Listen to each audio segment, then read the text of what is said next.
সুনানে আবু দাউদের এক বর্ণনা বিষ্ণু ইসলাম বলেন, খুব চমৎকার একটি হাদিস, মনোযোগ দিয়ে শুনুন। তিনি বলেন, আনা যাঈমুন বিবাইতিন ফি রাবাদিল জান্নাতি লিমান তারাকাল মিরাআ ওয়া ইন কানা মুহিক্কান।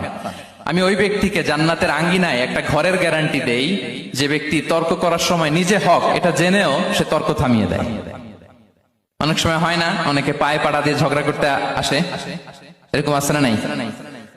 আপনি চুপচাপ দেখবেন একটা বাজে কমেন্টস করতেছে, আবার কমেন্টের নিচে কমেন্ট, আবার গালি, হ্যাঁ আছে না এরকম? বিষ্ণু বলেন, নিজে হক এটা জানার পরেও আর যাতে তর্ক না বাড়ে, যে তর্ক থামিয়ে দেয় জান্নাতের আঙ্গিনায়, তাকে আমি একটা ঘরের গ্যারান্টি দেই।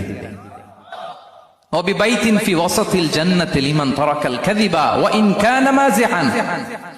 আর ওই ব্যক্তিকে আমি জান্নাতের মাঝখানে একটা ঘরের গ্যারান্টি দেই যে ব্যক্তি কৌতুক করার সময়ও মিথ্যা পরিহার করে। করতেছে কৌতুক, ফান করতেছে আর কি, হি ইজ কিডিং, ফান করে, কৌতুক করে।